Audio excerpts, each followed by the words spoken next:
Welcome back, Rebels. You are tuned into Financial Rebellion, the podcast to help ignite the fire of innovation and entrepreneurship in each of you. I'm your host, Todd Romer, here to help you turn your passion into profit or transform a brilliant idea into a booming business. Each week, we explore actionable strategies, insightful tips, and inspiring stories of those who are actually doing it. We are all about helping you create and elevate your own new revenue streams. So let's get rebellious and make those dreams become a lucrative reality for you. Now let's jump in to this week's episode. Welcome to Financial Rebellion. This week's episode, I'm very thrilled to have someone very familiar to me and maybe a little bit biased about this guest, which you'll find out who this is in a moment. I'm your host, Todd Romer, and we're going to bring some money-making, side hustle, entrepreneurship content to you today with our guest. Before I introduce him, I want to let you know about our sponsors. Financial Rebellion is sponsored primarily by Acorns. What a wonderful way to begin your investing journey with Acorns. And you can do so with as little as $5 a week or $5 a month. And if you can do more, do more. Inside the episode notes, you can also get a $40 bonus if you begin your investing journey with that link as well. Finally, our other sponsors are some of our credit union partners. We here at Financial Rebellion are very much fans of credit unions. There's a lot of myths out there about credit unions, but there's some significant realities about having them help you become financially rebellious. Kemba Credit Union, based in Cincinnati, that serves Southern Ohio, also Southeast Indiana, and also Northern Kentucky, and also Alabama Credit Union in many markets in the Alabama market. So we're, again, very big fans of credit unions, and thank you for their sponsorship. All right, let's get into our guest. If he looks a little familiar, or at least resembles me, that's because he's my son, Jack Romer, my oldest son, who is coming to us here from Phoenix, Arizona. Welcome to Financial Rebellion, Jack Romer. Thank you. Thank you for having me on. I have been looking forward to doing this. I know we've rescheduled a few times, but better late than never. But yeah, I'm excited to be a guest. So it should be fun. Great. Fantastic. And yeah, I let you off the hook there because we had to reschedule. But, next one, I don't care if you're my son. Sorry, you're out. You're charging late Rogan's fees. coming on next. Yeah, reschedule fees. Yeah. Late fees. All right. So, I just want you to let everyone know, again, Financial Rebellion, this podcast is about helping young people, both male and female. There's such an interest in side hustles, right? How to create extra income, how to really break through the do I have what it takes to become an entrepreneur? Can I start a business? And your journey is a great one. And I just want you to kind of out of the gate talk about what your business is, and then I have some follow-up questions about that and when you started this journey of entrepreneurship. So just share more about your business right now. Yeah, this is an awesome opportunity, and it's very timely because I have been thinking more and more about sharing my story, and because I've gotten to the point in my career now where I feel like I have something of value to share. When you're first starting out and you really don't have a lot of experience, and I see people who don't have a lot of experience like sharing like how to do things, but it's like listen to people who have what you want. That's like one thing that I took from, oh gosh, I don't know if that was Jim Rohn. I've listened to so many different like business leaders and just motivational speakers and whatnot over time.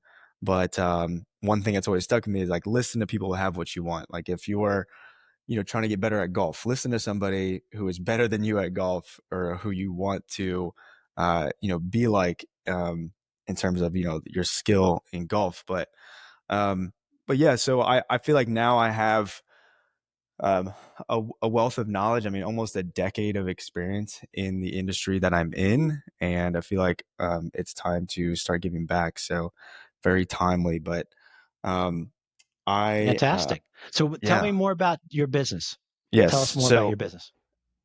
I started what's now called Installation Domination, which is a digital marketing agency for installation contractors. But I started that business back in technically 2016, and it became what it is now. Not it is a few years into that startup. Became what it is now.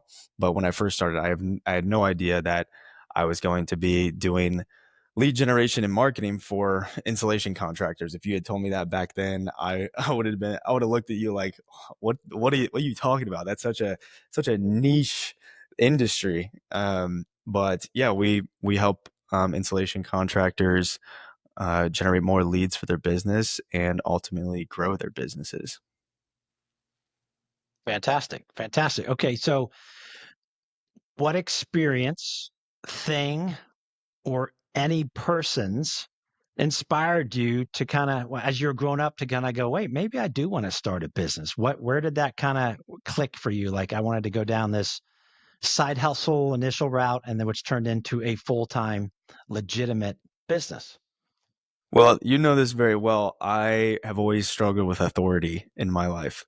So when when I realized when I confirmed that I did not want to work for somebody for the rest of my life was in college when I had jobs working in restaurants. And, at my last job in a restaurant was, when I was yelled at by a manager and just disrespected. And I mean, really like no good reason. Like an order got messed up. Like it happens all the time. Like there's no reason to cuss me out. Like I just had it at that point. I was like, you know what? I'm tired of being on someone else's schedule. I'm tired of them dictating how much money I can earn. I want to be in control of my future, especially my financial future, and understanding how money is equivalent to freedom in our world now. That's just how capitalism is. And you have that money, you have freedom. And so that's what really drove me to want to find an alternative to having a job. Like I just knew I wanted to work for myself for a number of different reasons. Yeah, great. And I'll never forget, right? When you were, I think you were 17, maybe 18, and you were wanted to be a part of a direct sales company, and the company that's no longer around, but that was a fantastic Right. opportunity called Vima. And you Yep. said, hey, mom, dad, I kind of really want to do this. It's kind of like your own business. And maybe you thought we would say, no, don't do that. Instead, we said, sounds great. You're going to learn a ton from this. Whether you fail or succeed, you're going to learn a ton. So I know that was a big piece of it too. Gosh, we could talk for hours on that experience, right? Uh, Great stuff. And you met a lot of good friends along the way too, right? Yeah, absolutely. Yeah, that I have always told people that, because that is part of my story, and it is part of the my kind of launch into entrepreneurship. But network marketing, multi-level marketing, all of that, door-to-door sales, it's all a great introduction into entrepreneurship because I mean you're learning how to get rejected, you're learning sales, you're learning, your time management, all of that kind of stuff. So it's a nice little like incubation chamber, I think, for entrepreneurship. Yeah, for sure. Was there a specific moment that you can point to, though, along this journey that you kind of had this renewed confidence, like I can be successful at starting a business? I don't know what it might be yet, but or was there a moment you're like it clicked, like I can do this. I am confident I can do this. Is there anything stand out to you on that? Well, in the beginning, when I was first introduced to the marketing concept, because I learned everything that well, not everything, but most of what I have learned and how to operate a business in this specific space came from a marketing course that I was introduced to. And even before I signed up, I saw other people doing it, and they weren't any more special than I was. Like, they didn't have, specific college degrees or whatever. They came from all kinds of different backgrounds. So I was already pretty confident, like, okay, if these people can do it, I can do it. But once I got into it, of course, you learn how incompetent you are at something so new. And I think if there was any moment where, like, what comes to mind is probably the moment when I figured out the niche that I was going to really start to go vertical in, and knew that it was what could get me where I wanted to go. When I saw that path like illuminate, um, that's when I gained a lot of confidence. I think that, when you're starting these new ventures and you're just throwing stuff on the wall, trying to figure out you know, what sticks, and you're saying yes to everything, like that, that future, that path forward is like kind of blurry, and it's not super clear. But then it became like crystal clear once I found out, that this specific industry was ripe for the taking. And then we just went full steam ahead there. And that's a great feeling, because it's like all of this time and effort and energy has like paid off.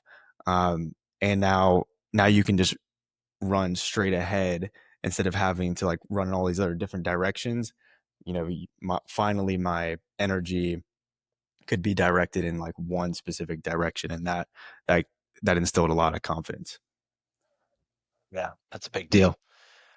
Okay, every entrepreneur, every person who even is sitting right now listening, or they're standing, or they're driving listening to this podcast, this episode, every human being has been confronted with good old fashioned doubt and fear. Hmm. And so when that came in at the beginning, or during your business, how did you handle this doubt and fear when it would come in? Well, I was already at the bottom. Like, I was like, all right, it can't get worse than this. I'm living in an apartment behind a used car dealership. I'm paying $350 a month for rent. And, quite frankly, I was pretty happy, back then. And Yeah. grateful for what I had. But I was like, That's you know wait, what? hold on. That's the place that had all the roaches in it, right? Yeah. Oh yeah. No Yeah, your mom and dishwasher. I stayed with you one night, and Uh, in your guest room, your mom and I did, and there were roaches on the wall. Like, oh yeah. my gosh. Okay, but Uh, keep going. yep. So That's yeah, great no story though. no Great dishwasher. beginnings. Yeah, I mean that, and then, I realized, like, okay, this is like, it can't really get much worse than this. Like, I guess the worst they could get is I'm have to move back in with my parents. I guess that would be worse. But yeah, I think it when the pain when the pain of not seeing progress, and the pain of staying the same becomes worse than the pain of growth and the pain of like experiencing that fear, is when I think change is initiated. And that's I just I just knew, I was like, there's I would give up everything to succeed at in this venture. And yeah, of course, I mean, there was definitely a lot of fear, um just going into something that was completely new. And I sacrificed a lot of things. I sacrificed a lot of time with friends, going out, spending money, because I knew, I mean, to be successful in something I had no business trying to be successful in, I had no experience, I knew I had to sacrifice a lot. And um you know the the fear, it's hard to put myself back in my shoes back then, and try to think about, like, 'cause, honestly, like, I think maybe it's a good thing. Maybe it's a good thing that I don't remember the fear. But I really, it's hard to recall times where I felt fearful, but it certainly happened. But I more so just remember, um, that that pain of of, like I said, staying the same versus, the pain of change and facing your fears. When that became greater and it kind of initiated that change, that's really what I think about, like in terms of fear. So yeah, I guess it's a good thing, that I don't remember much of the fearful moments, but it's it really kind of came down to like, if it's not this, then what? And I think the why behind all of it, the reason why I was doing it, um, was greater than that fear. And so I think when you have that deep reason to Love change and that. to Yeah. succeed, um, then that fear is minimized.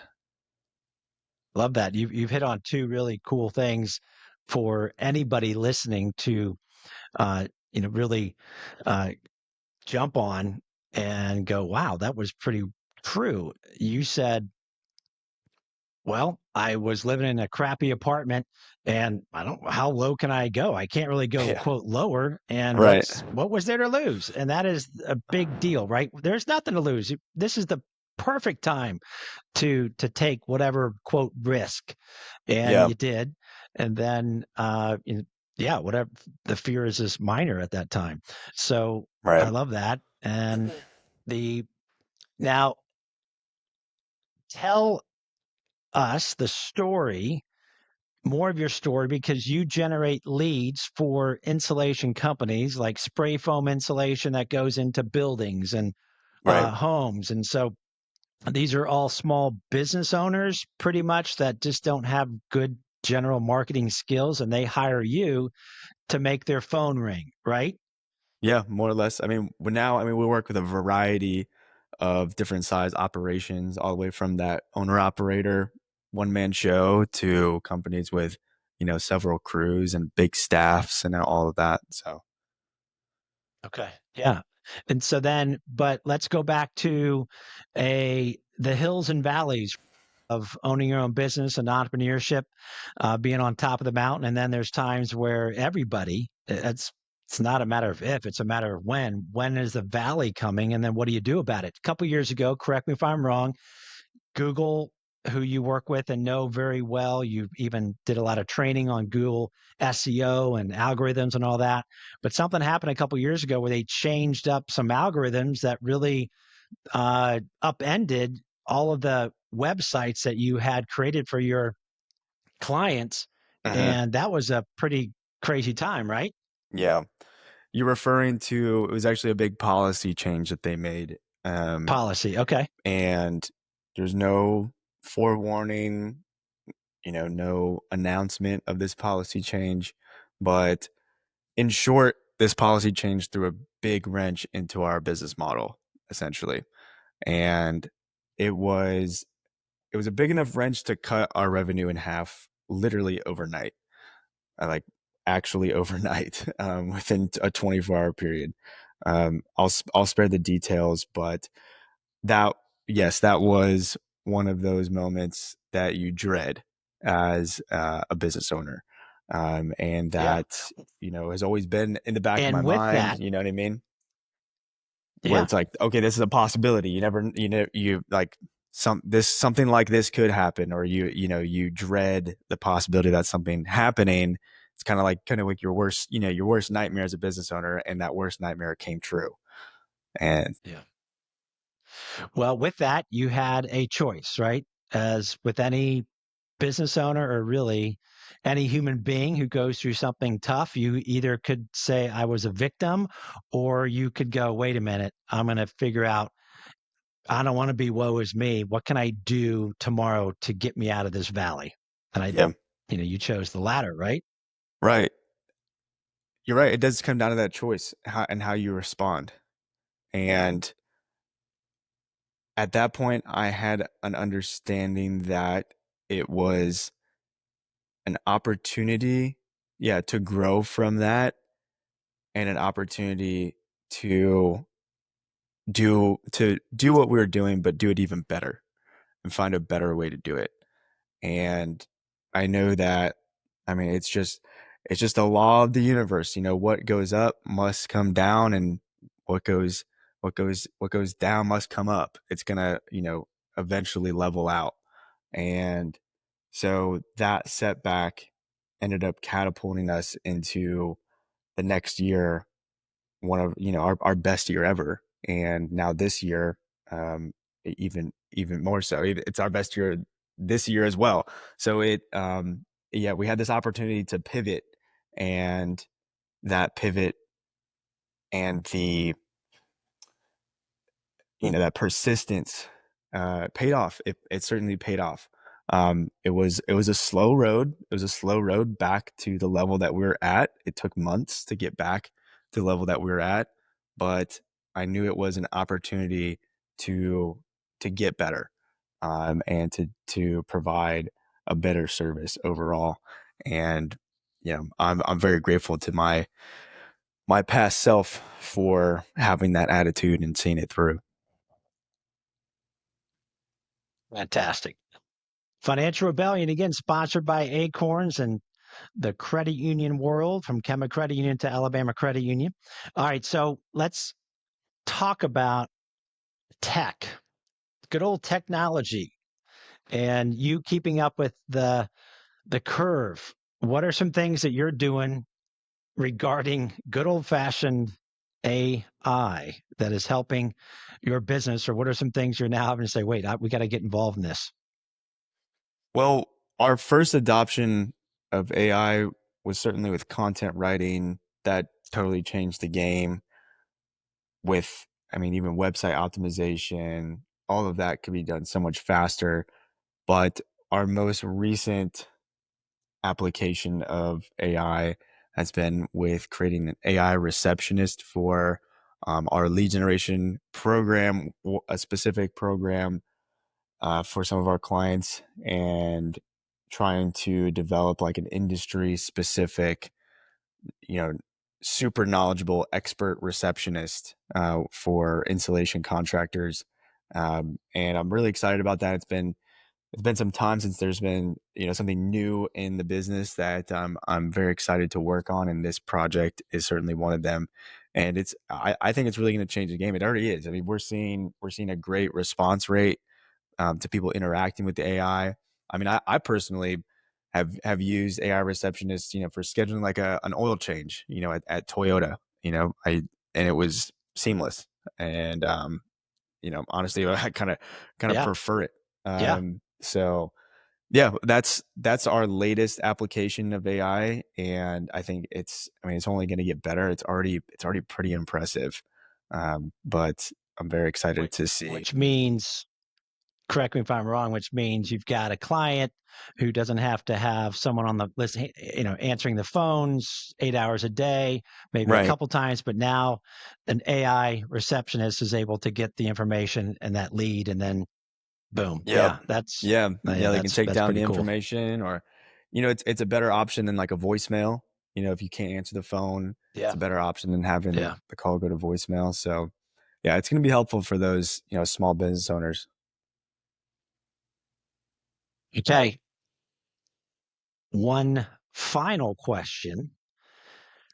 This is a big deal, fear and doubt. But what do you think is keeping a lot of young people, really anyone of any age, from following a dream that they have, but they're just still like, I don't know, is it going to work?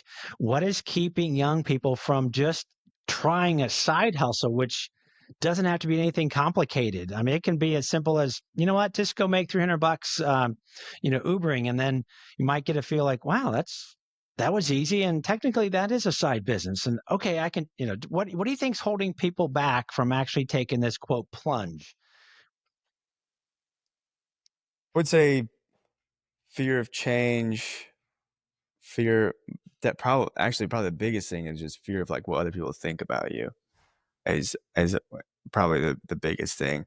Because once you start to do something different than your friends do, if you don't have people who are forward thinking and growth orientated in your circle, in your life, they're gonna they're gonna really hate on you for doing something different, and that's not easy to deal with.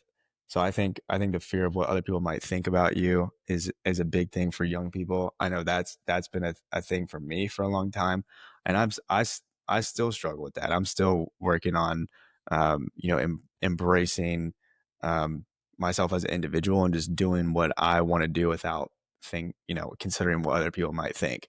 I think that might be the biggest one. I have not heard that yet from anybody, and it's spot on, but I haven't, it's always been something else. And that you kind of threw out the elephant in the room there that we all human beings deal with from time to time, right? And you know this, I've shared this way back with some of my personal journey, and a great sponsor slash mentor said to many men in the group and some women in a group that said, people don't really care as much as you think they care It's so true. about Yeah. you. And it's not like he's Right. saying your friends and your family don't love you. They're busy in their own lives. They're doing their own stuff. And so Yeah. yeah, they want you to succeed, but they just don't care as much as you think they care. So That's that was a true. big deal for me, and really for anybody to hear that. I've got some funny stories to share about Jack related to entrepreneurship, and here they go. Literally, I'm going to be off by a year or so because you're 30. I'm going to guess you were 20 and you came back to live with mom and I uh, in our house in Cincinnati. And I was having my home office was in the basement, and yours was across from me. We had a wall, and you were working on this business, right? You had a side hustle. You were doing some web stuff for a company called WebNet out of Pensacola, Yeah, actually, I think at and you that know where I'm time going with this. yes, yeah, actually, I think at that time, I was fully in just on my business. I think at that point, I was Okay. already just Okay. So you're fully yeah, in your business. yeah, on You my know, own. we were paying for your rent and food. And yeah, well, now I'm just, anyway. So we across the way, the other side of the basement is your office. And I'm hearing this, like, I don't know, you got your phone on, you got, radio on your phone, and I'm hearing this interview, and I'm like, God, this guy's saying the F bomb like every 10 seconds. And I'm like, I'm trying to work, and I'm like, what is going on over there? So I come around the wall and I go, God, who are you listening to that's F bombing like every 10 words? And you're like, Dad, it's a guy named Joe Rogan. He's got great guests on. And I'm like, who? Yeah, Joe Rogan. I'm like, okay, well, God, man, does he have to say the F Yeah. bomb all the time? And so you shook your head like, Dad. And he just kind of did that. And then, like 6 months later, I'm on a flight and I watch uh, Tony Robbins. I am not your guru. Yeah, Remember that story? so good. And that's a great documentary, which I highly recommend any listener, viewer to Tony Robbins. I am not your guru. I have a lot of respect for that man. Anyway, I'm on the flight, and he has like 1,000 people in his auditorium. He's got a big conference going on, right? And he throws like 3 or 4 F bombs that I'm like, those are perfect placement. I'm like, I'm not a fan of the F bomb. And wow. So I get off the phone, I texted all 4 of you, all 4 of my kids. I'm like, all right, there's an appropriate time. Yeah. And you guys If started to used laugh. yeah, used Um, used tastefully, yes, for sure. yeah. Anyway, that's an aside from financial rebellion, but it's a funny story. And then speaking of financial rebellion, all the listeners, and if you go to financial-rebellion.com, join the rebellion and become a subscriber for free in under 10 seconds. Just give us your email and join our weekly newsletter, Financial Rebellion. We've got thousands of subscribers and growing, but we talk and help you become smarter about business, money, and investing. And in that, we talk about stocks and investing in crypto and how to do it safely and securely. But one of my best stories with you, Jack, is how really any parent, yeah, of course, kids learn from their parents, both good and bad. And then also we learn from our kids, especially when they're young and even as adult children. And one of the best things that I learned from you was when you got into Vima, the network marketing company that we said, hey, you know what, have at it, invest a little money. And I remember telling your mom, like, even if he fails, he's going to learn. This is like the best education with like $400 that money can buy. Yeah. I end up meeting a lot of people that you were working with. We had people at our house, stayed at our house, that drove down from Michigan, all the great guys, right, that but at that time, and I'm going to do a shout out to Lori Court. Remember the Court family, right? And she said, Todd, this was like 2018, 17. Hey, you've heard of Bitcoin, right? I'm like, I've heard of it, but kind of sounds silly to me. He's like, no, you need to buy some. So she was, Lori, I'm going to guess you're in your 40s. I don't know. And she's like, get to buy some Bitcoin. So I bought 3,000. I bought like $500 worth at $3,000 per coin. And she got me literally into crypto to learn slowly more about it. And so, Lori, shout out. Thank you for that. As a result of my son Jack's involvement in Vima. Son Luke also got involved as well. And so, all right. So we're just about the end here. Final thoughts and inspiration, words of advice for a listener, viewer, when it comes to starting a side hustle. And what can they do to kind of start taking a little bit of action step to start their own business or side hustle initially part-time? Well, start small. Don't overwhelm yourself, for sure. Especially if it's like a side hustle and you have like a main job. You don't want to bite off more than you can chew. But I have mentored, some young entrepreneurs, and they're trying to find their way, figure things out. What are they going to do? What kind of product or service are they going to offer to the marketplace? And one piece of advice I keep going back to is just say yes to opportunities. Like any kind of opportunities that you have when you're first starting out, just say yes, because you don't know where that's going to lead you. And until you have that clear path forward and you know exactly where you need to direct your time and energy, you just need to say yes to opportunities. And that's what I did when I first started out. I said yes to everything. If someone was offering me money to do something, I said yes. I was game for whatever it might be, because I just wasn't sure what that vehicle, that specific vehicle was, that specific niche, that specific service, product, whatever it was that I was going to become an expert in and provide to the marketplace. So I just said yes to everything. And you just never know where that's going to lead you, but it will lead you to something good eventually. Love it. Fantastic. All right. The end of the episode, Financial Rebellion Challenge, is, as Jack just said, just start saying yes to something, even if it's 10 hours a week. Maybe it's even talking to a mentor for once a week, grab coffee, lunch, and say, hey, how did you get to where you want to go? Just say something. Say yes to a lunch, whatever it is, right? So that's the challenge. See if you can start saying yes to something. And entrepreneurship doesn't mean you got to be the smartest clown in the room. That's for sure. That is not the case at all. So again, thank you so much for listening to Financial Rebellion, sponsored by Acorns, and the great credit union partnerships that we have and that we're building. Kemba Credit Union, Alabama Credit Union, and so many more. Again, visit financial-rebellion.com to learn more about our newsletter that is quite different than anything you may have seen, to help you get smarter about money, investing, and business. So we'll see you all next week, next episode. Take care. Rebels out.